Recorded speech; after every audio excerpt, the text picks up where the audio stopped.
a rather blitzkrieg tour of the South with like almost a rock and roll book tour the last week.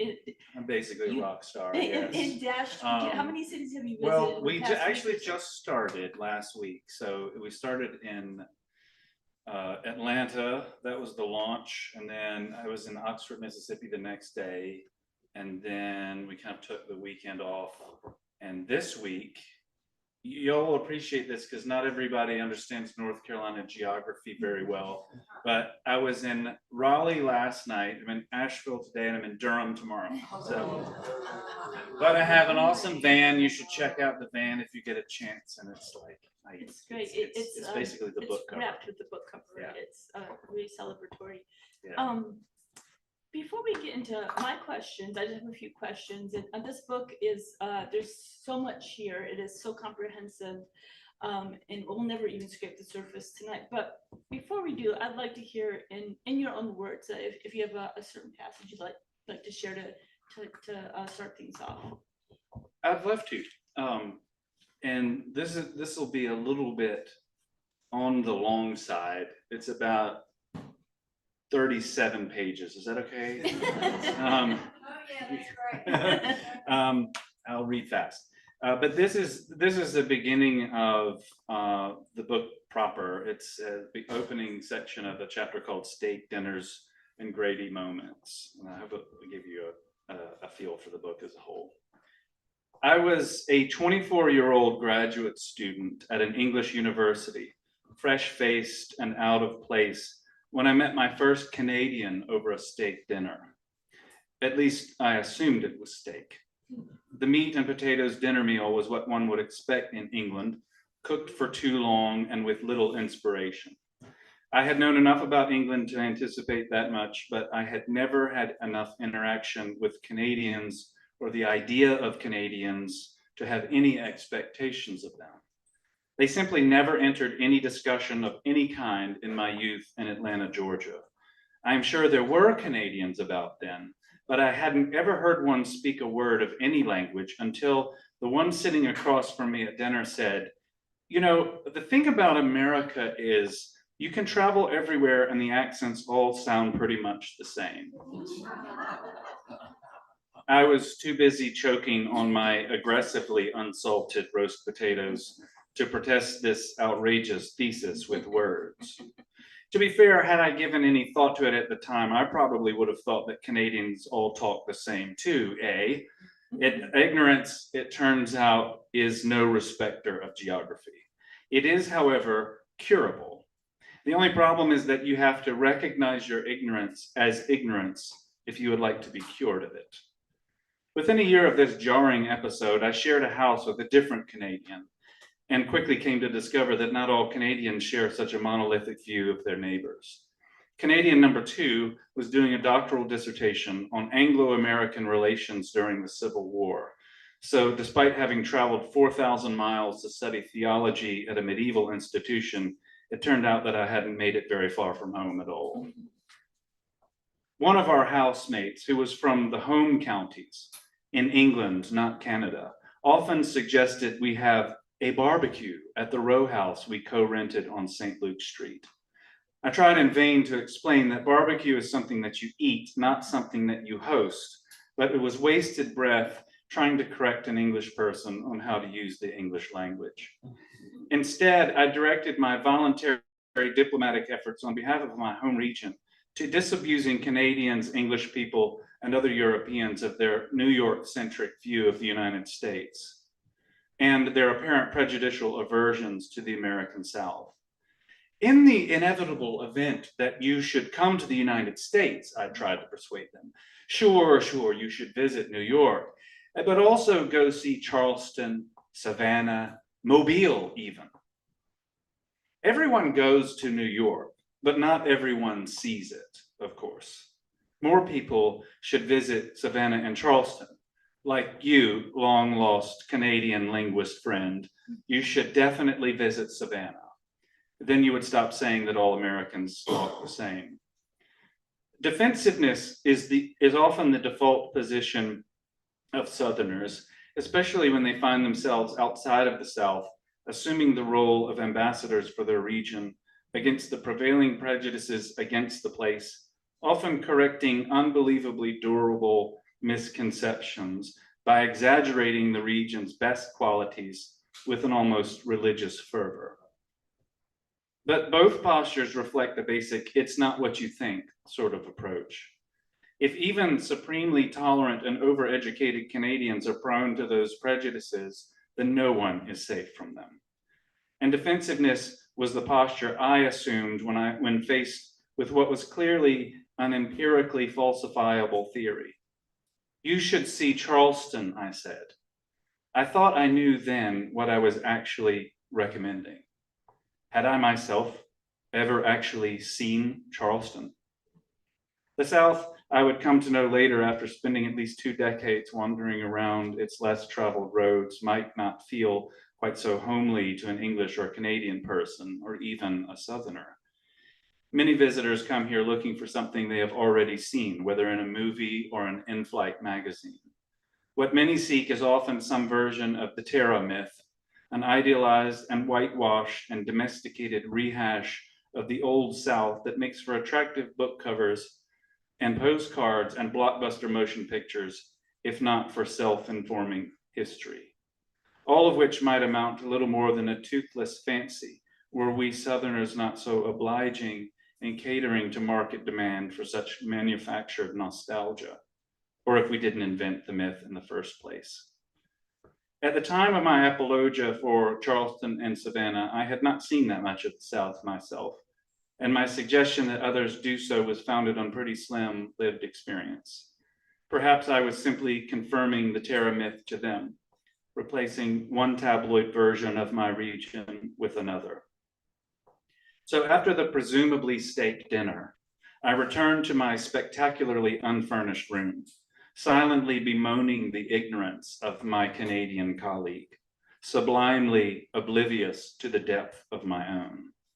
I knew enough about my native region to balk at the idea that there is only one American accent, but I remained as yet unhaunted by the brooding phantasms of history, my regions, my cities, my families, my own.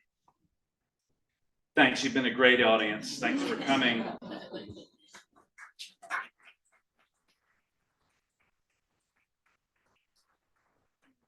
Thank you, because that is a perfect entree into my first question, or observation. I think it's rare and unique to have a historical topic, a historical subject that is also timely, of the moment, even trendy in certain aspects. And in this case, this book is so many things. And I'll look into that later about the different, to me, it's part memoir, it's history book, it's part investigative journalism, almost expose. There's so many things going on, but I would argue that the crux is the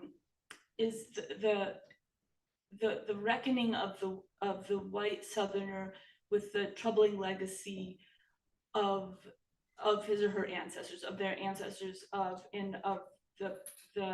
the South's white supremacist past, and how one confronts that with their own family. And 2 years ago, there was a book that made the bestseller list, and it was made quite a splash. It was reviewed in Vanity Fair, and it was Maud Newton's, who was briefly located here, Maud Newton's Ancestor Trouble. And in that book, it has a similar theme, is where she from the point of her very violently and overtly racist father, she begins to delve into her past, into the troubling things that some of her, and she wanted to know, where did this all start? And she finds out about her ancestors on that side who owned slaves. She finds out about an ancestor up north who litigated against a Native American tribe. But her book it's a memoir. It's historical, but it deals with history, but it's a memoir, and ultimately very personal, ending with her severing her ties with her father to the point of even changing her name, which is not Maud Newton. Your book, on the other hand, although it has elements of memoir, it is so much more. And certainly a defining event of the book is when you discover that you're well known, I believe it's the cousin of your great great grandfather, Governor Allen Candler, had a primary role in one of a particularly horrific lynching of Sam Hose, an event that is not as well known perhaps as others, but whose the details are particularly brutal. And so that forms the crux of it. But then so much of what's in this book could each be its own chapter, and which leads me to ask, and you deal with that, but then you also go back to all the places that you traveled as a youth, looking, for this other, uncovering the secondary roads, and you go into, you uncover similar events in Mississippi and Alabama. You reveal the secrets of Charleston that most people don't even know, how the Citadel was started. What made you want to go into that, to that depth? You could have easily taken your own family story and made a book and stopped there, but this is a history book. It's a biography of the South, if you will. So it could have been about Flannery, just about Flannery O'Connor. We didn't know about that. What made you want to go so in depth? Is it because you're a scholar? Is that just a scholarly bent? And what I'm saying is, you could have just stopped with the memoir book, but you did not. It's so much more than just you. Yeah. Well, that's someone needs to edit my question. That's okay. I mean, so much of this book originated kind of organically through these road trips that I started with a friend of mine from high school and college in 1997. And really, the book ultimately, as it developed, it became a book about what I did not see and what I continue to be unable to see. So in one sense, there are two sort of trips that kind of are constantly conversing with one another. There are actually numerous trips condensed into one. But what originated for me as just kind of a lark out of curiosity to discover the South that I was reading about in Flannery O'Connor, who, by the way, even though I grew up in Atlanta, I never heard the name Flannery O'Connor until I went to school in North Carolina for college.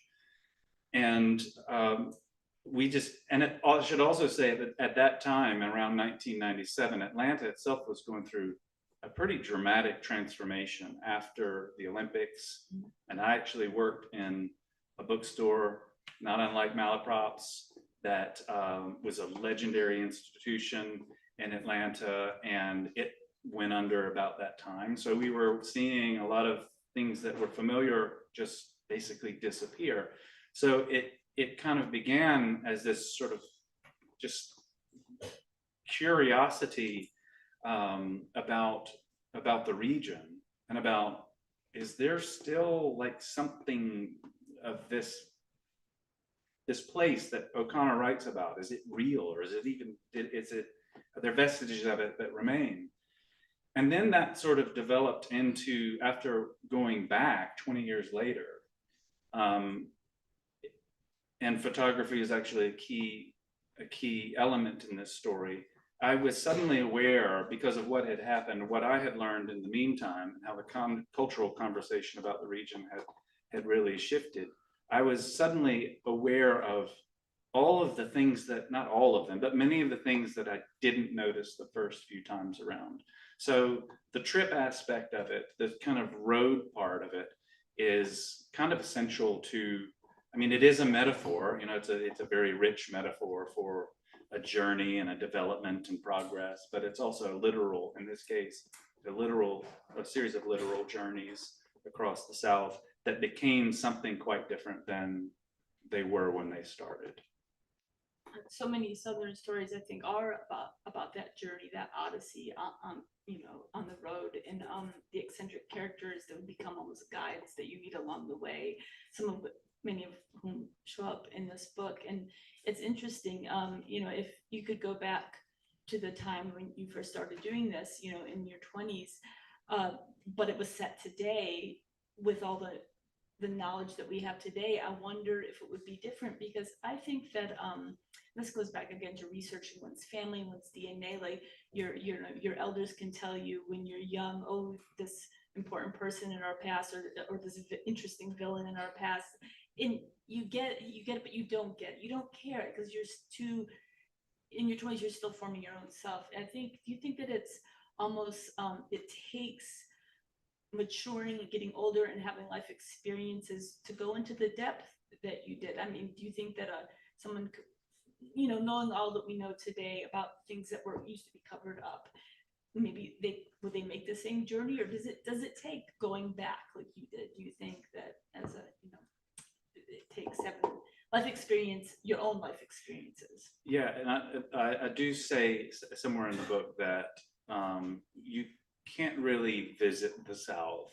You can only revisit the South, because it is a region that's sort of constantly offering something to you to be wrestled with. Mm-hmm. And I think there are certain versions of the region and its history and its culture that remove that kind of make the story of the South quite simple and straightforward. I mean, if you're all familiar with the Lost Cause version of Southern history, which reduced all of Southern history to white Confederate history, essentially, and then the legacy of that period, which is 4 years, really.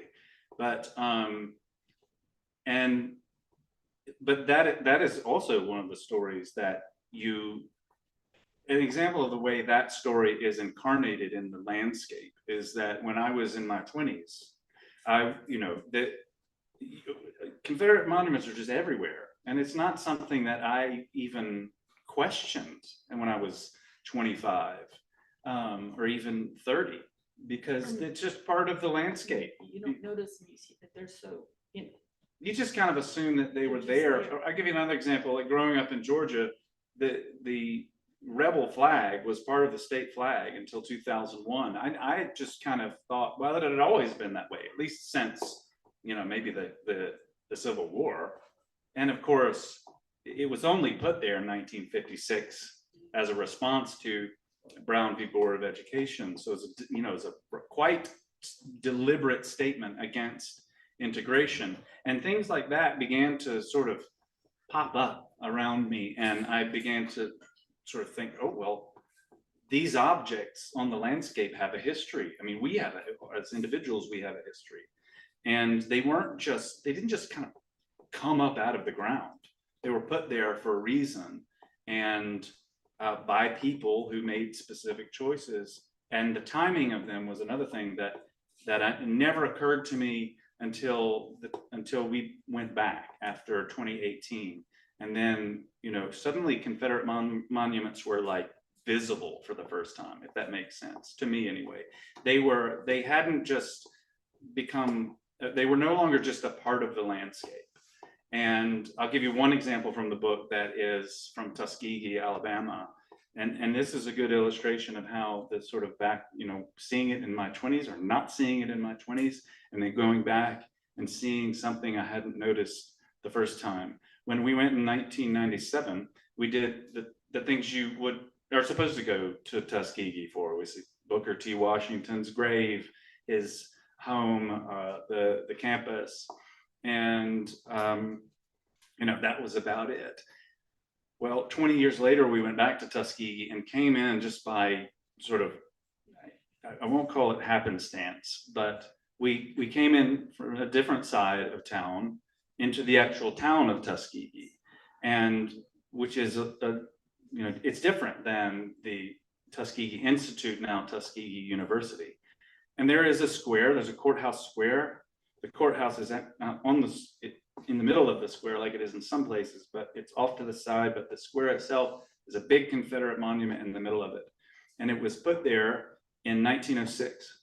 And again, this is one of those things, even if I'd seen it in 1997, this would never have like registered with me.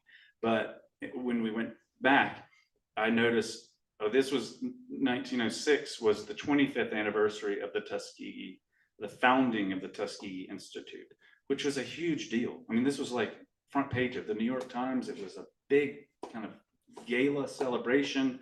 You know, big celebrities showed up for this. And that was the moment when the United Daughters of the Confederacy decided to erect a monument to the Confederate soldiers.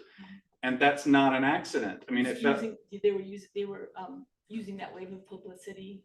Well, I mean, yes, I think it was like the flag, like the Georgia flag. It was a quite intentional response to something, a very specific movement in history. But I don't know that, I can only speak about my experience as it unfolded, and that happened as a function of going back and revisiting. I don't know if I would ever have been, it would have made a much less interesting book, I think, for me, in terms of just writing, to have just like narrated, oh, here's all of the stuff in the South that's you know, gets history wrong, or the things that aren't marked, because ultimately this was a book about me, and it is about the South, not at the risk of sounding sort of narcissistic. It was about what I was incapable and still am incapable of seeing. If that makes sense. It does. And you know, it's you know, there's obviously a memoir is underpinning it, but you know, as someone who loves biography, I found myself you know, rereading and searching in the index for passages for some of my favorite people, you know, coming up, you know, about, I think I've known that a real event was the basis of Flannery O'Connor's short story, The Partridge Festival, but I didn't know the details. And I knew something about Joel Chandler Harris, who wrote the Uncle Remus stories, but you uncovered all the layers there. Or, you know, there's Faulkner who comes in, and you know, I think a great point you make about Charleston is that, you know, yes, it's visibly, it's the city that's always called the most beautiful in the South, and you know, and it's visibly the most charming because perhaps because it has the most to hide. And even there are revelations. You know, a lot of, you know, much of Charleston's darker past in ancient and recent is well known. Other things not so well known. I did not know, for instance, how the Citadel was started, and that was a revelation. But back to Flannery O'Connor. You know, one thing about her that always struck me, and I'm sure as a scholar you've studied a lot about you know, her, and I think a lot of people love her, but maybe they've just, the casual reader may have seen one or two stories in an anthology, and they just know she writes about quirky, freaky people from mid-century Southern Georgia, and they don't understand, or is it necessary to understand? I think she wanted people to understand it was coming from her Catholic faith was a huge part of what she was writing about, and that the redemption and grace was the overriding messages of all her stories, no matter how dry and funny they were. And I wonder if that your background and, you know, your theological background, you know, all these terrible things that you uncover, the reckoning, the guilt, or the, you know, the heavy stuff, is there a message of that, any sort of redemption that's sort of in that O'Connor-ish vein, like, well, here's the worst that I can show you, I'm showing you the worst, and you know, and we're not going to solve it ourselves type, you know, we're not going to reckon with it, we're not going to be able to justify it in a human way. Yeah, O'Connor is a very important figure to me and to this book. I mean, many people in here have probably read O'Connor, probably much more than I have, but I think one of the things that I'm so grateful to her for is her utter lack of sentimentality. Yes. And growing up in a culture in sort of Buckhead, private school, Atlanta, O'Connor showed, I think she revealed to me a lot of the sentimentality in that world, the superficiality, if that's not too harsh a word, or at least the the tendency to not speak truthfully Mhm. about the world and about oneself, and maybe even to mask it with a certain kind of genteel politeness or something. And O'Connor is pretty savage in her treatment of that kind of sentimentality, especially when it comes under the guise of a certain form of Christianity. And as at the time at the time I first encountered O'Connor, I had just emerged from a kind of evangelical period. I know that's just like a really bad word these days, but I had, it was a version of Protestant kind of Calvinist Christianity that I had experienced in high school and college. And then O'Connor, like, it was like that kind of life became completely impossible for me after reading her. And I guess to your question, like one of the things that I think animates the way I approach these difficult historical subjects, and especially where it concerns my own family and my own self, is that let me put this in a simple terms that I think is faithful to O'Connor. There's no resurrection without a crucifixion, in kind of theological terms. For her, grace is never this sort of warm, kind of it's comforting even sensation. And that's how I think I was taught it, at least in certain periods of my life. For her, she even describes it in the language of the New Testament as a sword. Grace wounds before it heals. And all of her fiction is ultimately about, as she herself said, the action of grace upon the creature. And one of the things that's so startling about her work is that this is true of with maybe one exception, but every single one of her stories and novels. And they often are accompanied by really disturbing acts of violence. But in the one case, A Good Man Is Hard to Find, which is probably her most anthologized story, the character who's supposed to be the villain actually is the one person in the story who speaks the truth. And that sort of thing is happening in O'Connor all the time. And I know that, like, she is a complicated figure, and she is, there's aspects of her biography that are unsavory and are really difficult to sit with. But I will forever be grateful to her as for exerting that kind of power over, my own imagination. I could go on, but I probably shouldn't, because I could talk about her all.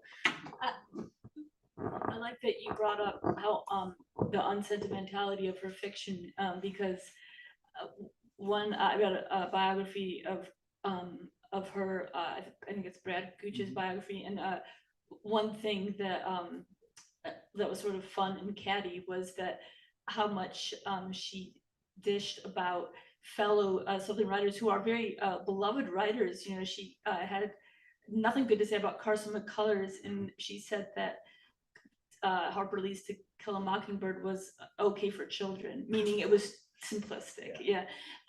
But and here's where I want to read a passage that I found very beautiful. Going along with the theme of redemption, I think another kind would be the redemption that can be found in nature, in the absolute stunning beauty of the various Southern landscape, in the various kinds of Southern landscape. And there's an obvious love and affection for it expressed in this book. And I think, redemption for the atrocities of humans can always be maybe at least, somewhat redeemed by the gorgeousness of nature or God's creation or what you want to call it. But, obviously the South has its share of these gorgeous landscapes. And I wanted to read a little passage about, I think this in Yamasi, and that's, is that near Beaufort? Is it Beaufort or Beaufort? Honestly, I can never remember. Beaufort in the South Carolina, Beaufort, and I can't remember. Pecan, pecan. But I've memorized it and forgotten it so many times. Okay, so this is Yamasi, which I believe is somewhere near one of those cities, near the, it's in the Low Country, let's say. Old Sheldon, southeast of Estelle on SC68, Yamasi is a terminus. By now you are firmly in the Low Country, a dense and lush range of live oak and palmettos. Yamasi is also a railroad town of barely 1,000 people. In the tiny crossroads that form the town center, a railroad depot and a steam engine mural on a building now serving as the Holy Temple of the Lord Jesus Christ Incorporated of the Apostolic Faith celebrate the town's origins and source of subsistence. An odd proliferation of military imagery abounds here as well, which is explained by the fact that Yamasi was once the last onboarding site for the U.S. Marine recruits bound for training at Parris Island near Beaufort. The Low Country gets lower by the mile from Yamasi as Old Sheldon Church Road passes through a veritable thicket of live oaks interspersed with pines and palmettos. By the time you reach the site for which the road is named, the foliage is so thick that it seems to reach out and grab you as you emerge from climate-controlled comfort into a less controlled environment of dense and humid wildness. A wall of oaks serves as a kind of boundary to the site. At the entrance, like a portal into an alternative universe, one tree is deeply scarred by an open wound, whether from rot or lightning, who knows. The massive scar has been repaired with brick-like masonry in an extraordinary fusion of the natural and artificial. Like Japanese tea bowls mended with gold, it is a kintsugi sort of work in a very Low Country style. Where there was a fracture, there is a new creation. The remains of the church itself are isolate and barren, a shell of a sanctuary surrounded by huge brick columns that support nothing. Instead, they seem only to aspire either to a roof once more or simply to sky. And kintsugi is a form of pottery, right, where the cracks, broken pottery is not only repaired, but transformed by filling it with gold. So that's a huge metaphor. Of course. it is. I Yeah. mean, it's so rich. Yes, kintsugi is this Japanese tradition of tea bowls in particular, usually heirloom bowls. If they break, they're repaired with, as you said, mended with gold. The seams, the wounds, as it were, are gilded. And in Japan, a broken and mended bowl is much more valuable than an unbroken and whole one. And just, you can run with that one all night if you want to, sort of, especially the theological implications of that metaphor.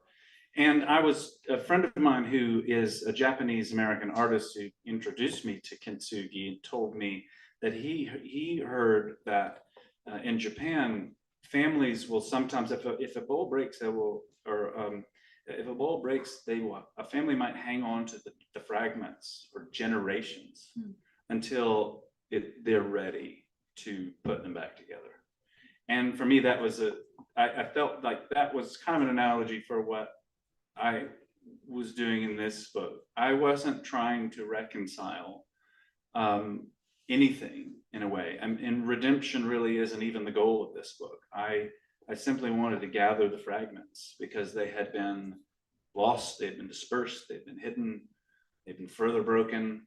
And so maybe to mend, I should probably shut up because I think I write this maybe better than I can sort of summarize it, but essentially the goal, the ideal or the goal of like mending all of these stories back together in one whole, that's a sort of multi-generational task, I think. Sorry, I'm still not sure about that. I'm not sure about that either, but we're gonna go. That's perfect.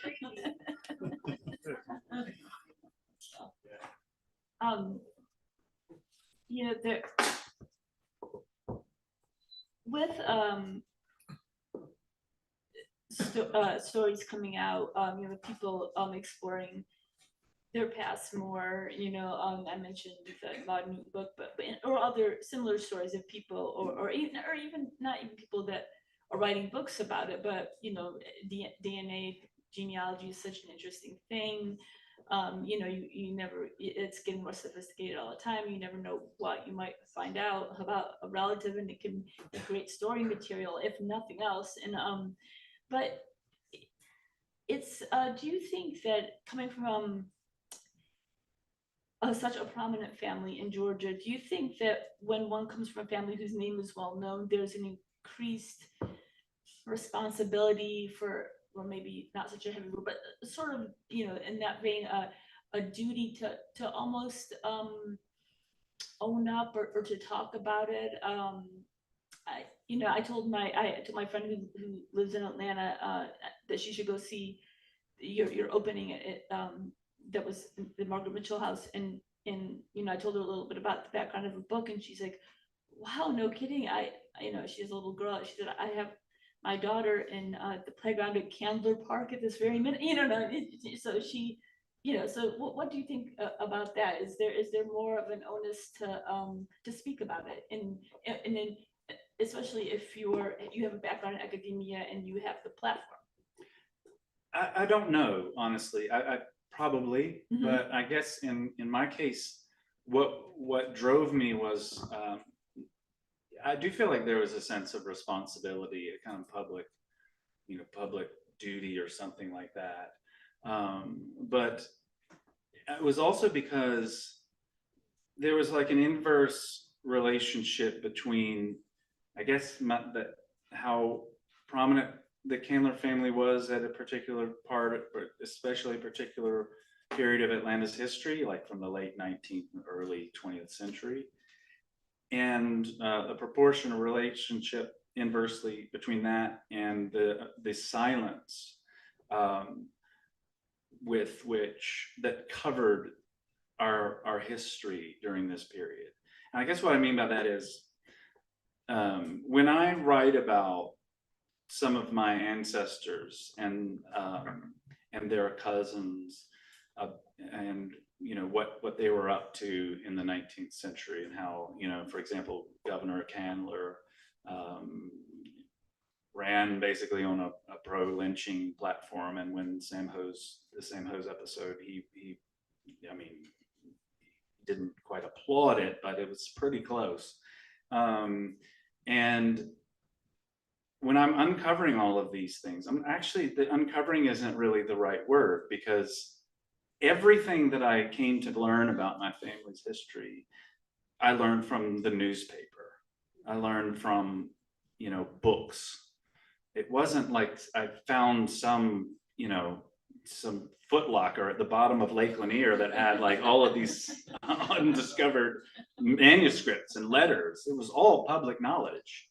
And it actually started in 2017 when a friend of mine, David Moltke Hansen, he lives here in Asheville, a historian, and he told me that there's this book you need to read,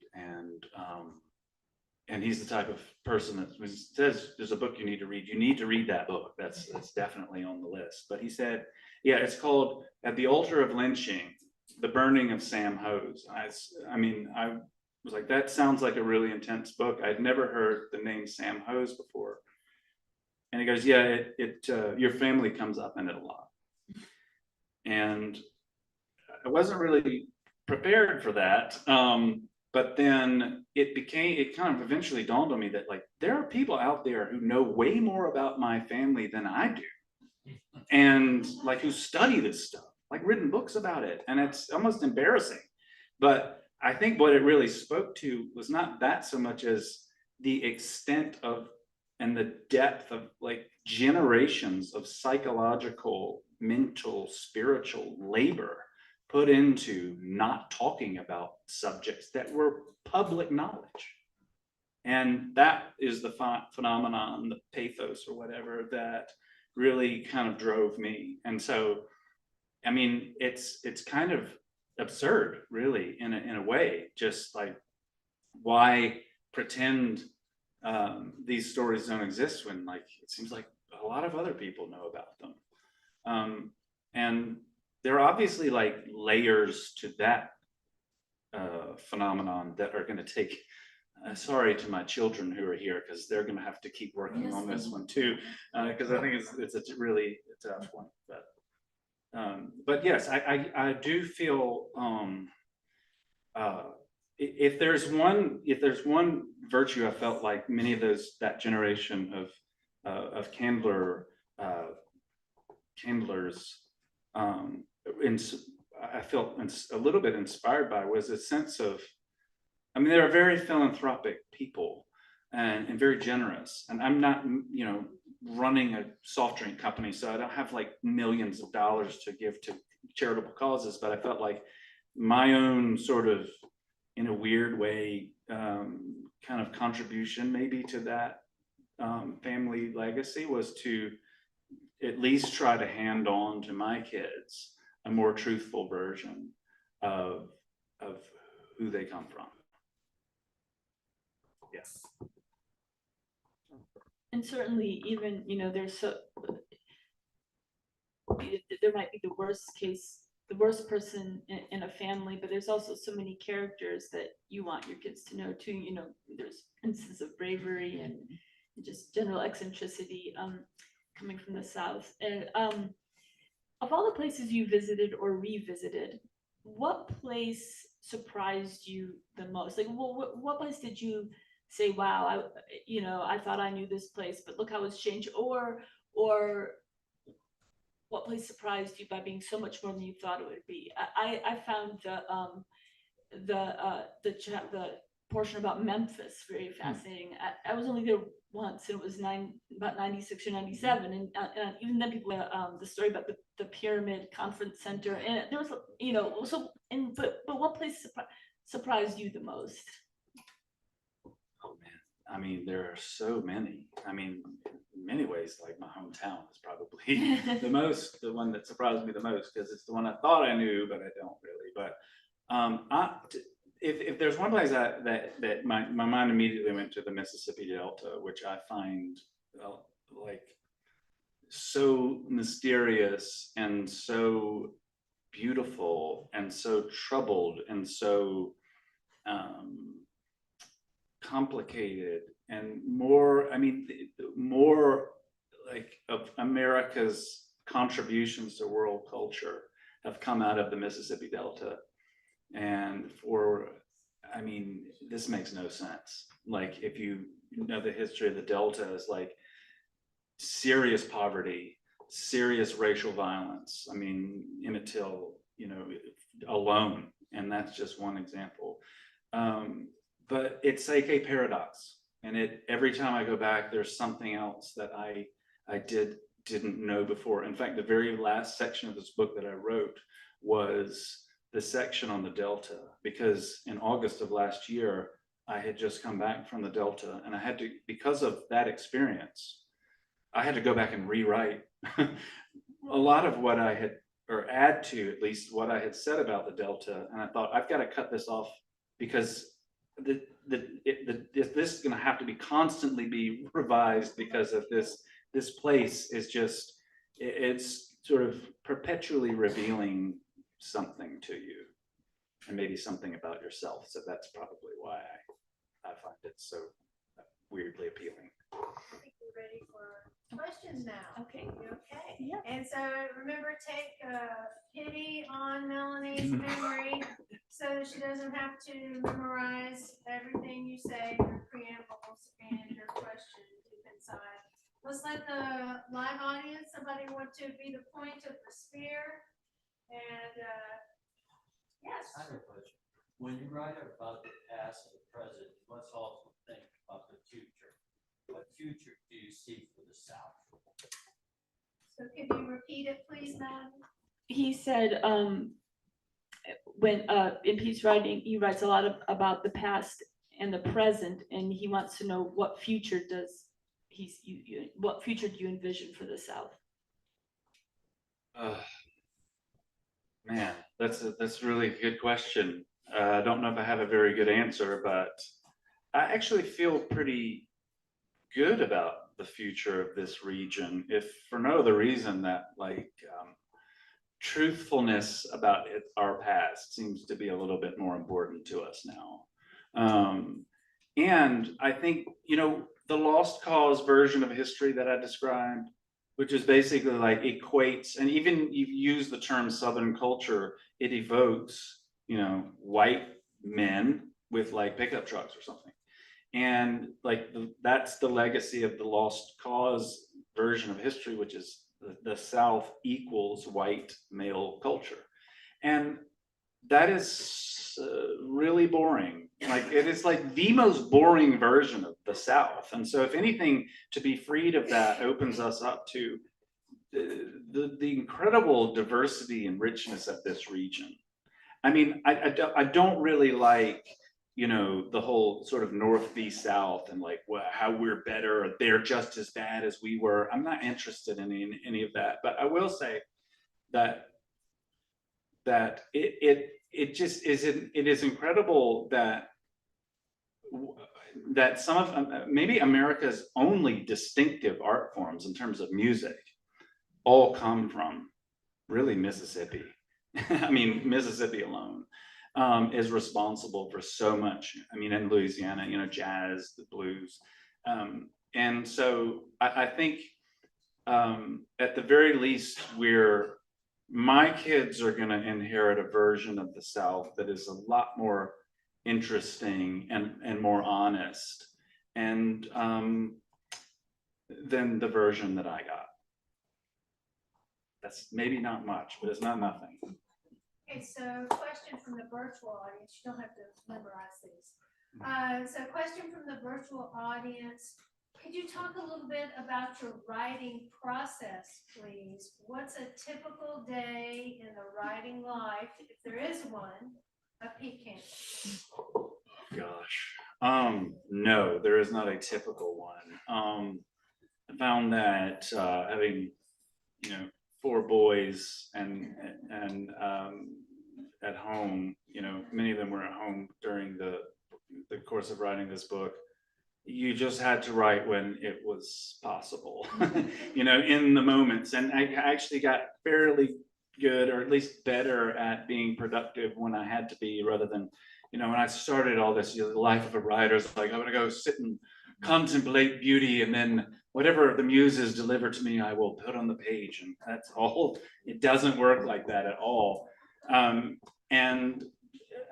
I mean, the only thing about process that might be mildly interesting with the specific to this book is that photography was a really essential part for me for the composition of this book, and it really originated in some ways with the experience of, like, I had all of these film negatives for thousands of them for going back to 1997 that were just sitting in a box somewhere. And so one of the first things I did was try to, in order to sort of reconstruct some of these trips and like remember where I had been and remember what these places were like, I went through those images. And one of the first things that happened, I mean, it was like unlike the experience of being in the Mississippi Delta, is that these images started to reveal things to me that I never saw the first time, which is really just like what the book is kind of about. And it's the form and the content of the book is that experience of being shown something you didn't see. Like, even when I was looking through the viewfinder, I might have thought that this photograph was about, you know, one thing, and it turned out to have been about something quite different, or many different things. And that's one of the beautiful sort of powers of photography, but it's also, you know, just a fact of the world, because the world itself is constantly revealing itself to us. And there is just, at any given moment, there's a potentially infinite set of, you know, realities or truths that are kind of showing themselves to us. It's just that we often lack the eyes to see and the ears to hear. So, I mean, the photography part actually became pretty essential yeah. Other than that, it's just putting words on the page when you can.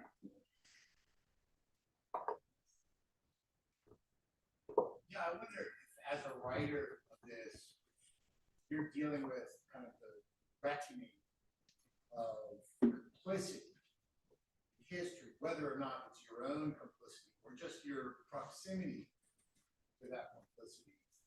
If on the other side of writing that book, you feel somehow free, and or if parting, and also if part of writing the book is to serve as a model for other people and how they can admit or reckon with their own complicity and get freed from the guilt and associated feelings that they may feel. The question, he asks whether part of the book is about dealing with feelings of guilt and complicity with the actions of one's ancestors, and if that is purged, if you will, once the book is finished, and also if the book might act as a might inspire others with similar backgrounds to do the same, to discuss their ancestors' troubling actions. I mean, I certainly hope so. I wasn't, I mean, someone asked me in a previous event, like, who is the audience for this book? And it was 4 people. It was my 4 children, because I did not want to write a sort of how-to that presumes the kind of knowledge and authority I don't have. I just wanted to sort of tell my story. If other people find some value in it, then by all means, I hope it can be you know, liberating for people. That is certainly how I experienced it, though, this sort of reckoning or confrontation with difficult truths of the past. And even with my own family name, like, I mean, growing up with this name in Atlanta, I was like, oh, I just would rather not talk about it, and just like, I went to school with people who I think, well, here's a funny anecdote. Like, when I was teaching in Texas, a colleague came up to me one time and at one of our rare social events, and he goes, and he's like looking around, like he doesn't want people to hear. He's like, hey, Candler. It's like, I know what that name means. And I'm like, well, maybe you can tell me, because I'm having a hard time figuring out myself. And so in a way, like, and it was also like the curiosity of my kids about these people in our past they did some interesting stuff, and they were just interested in them, and they didn't have all of this baggage that I have.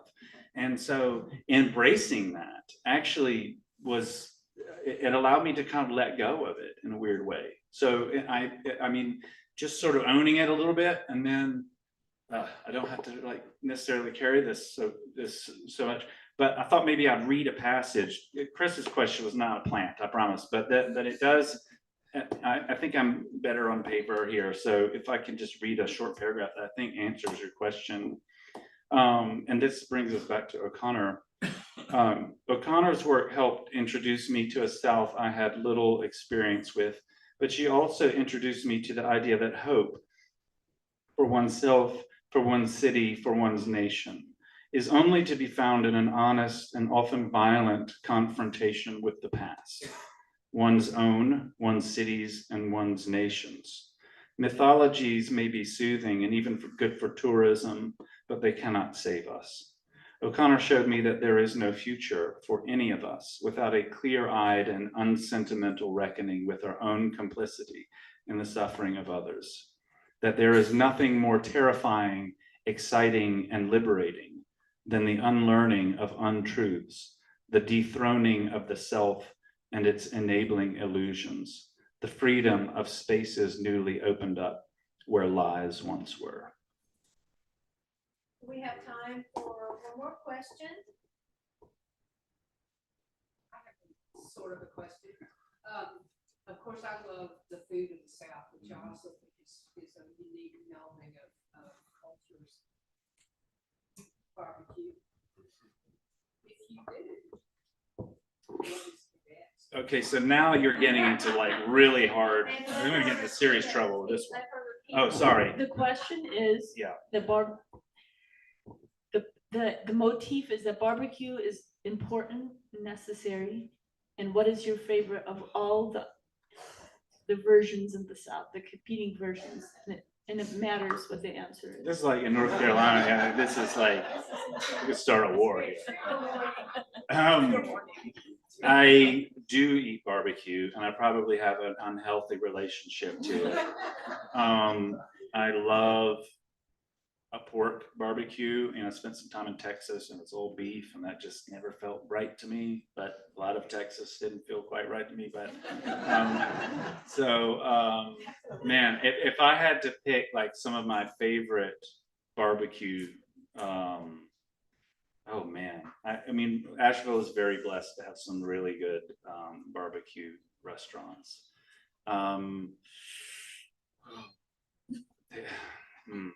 Okay, I'll name a couple. I'll name this one because it's not around anymore. Sweat's Barbecue in Swainsboro, Georgia. You used to, like, if you're driving to the coast, stop at Sweat's, legendary barbecue. There was also a place called Chad's Barbecue up, and it was like a tiny little shed, like with what is that stuff called? The screen, the screen around it, and that was up near Gainesville, Georgia. Fresh Air Barbecue. These are all like in Macon, and I mean I could go on. I mean I don't. So I will say this about barbecue. I do not believe, having said what I said about Texas, I am a sort of Catholic when it comes to barbecue. I am a Catholic in real life too, but I don't, like, when it comes to barbecue, I do not feel like one should have to choose. They're all, I mean, I love Lexington barbecue. I love, Alabama barbecue. It's all good. It's all good. And you've really opened up the sort of, man, this is like serious intellectual work here. Right, that was an artful dodge there. Yeah, thank you. I like it, no Pro. fisticuffs. So let's do final thoughts, and we're at the top of the hour. So please. Final thoughts. Well, there's the gold sauce in South Carolina. No. Oh, well, so I don't remember. Did I put this in the book? So I will say one negative thing about, and this comes partly from my friends in Columbia who grew up there, Maurice's Barbecue. By the way, I have a book of photography that was sort of emerged, that contains a lot of the photographs from these trips. I think Malaprops may even have a copy or two. That was a very subtle plug, but there's an image in there from Maurice's Barbecue that I sort of lined up the sign of a Maurice's Barbecue sign, and then there used to be like a Christian ministry next door that also owned by the barbecue restaurant. I mean, this is like South in a nutshell, and it had a little marquee with little lights on it. And it just so happened to line up and said, "Barbecue is sin." And if you know the history of Maurice Bessinger in Columbia, South Carolina, you'll see what that's kind of loaded. Do we have 3 minutes? No. Okay. Four. Okay. No, for what? Oh. I forgot something I wanted to close with, and it's the opening.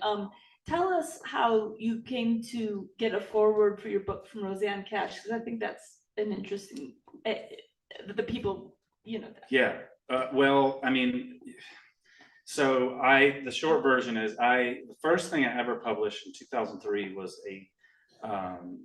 an essay written about Johnny Cash, and it was,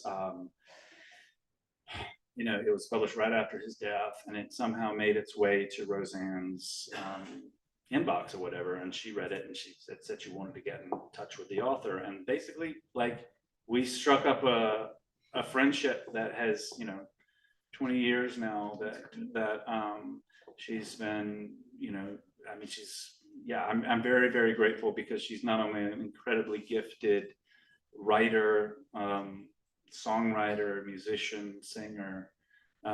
She's just one of the most generous people I've ever come across, like genuinely thoughtful. So you can just read her forward and Just- be done with it. It's a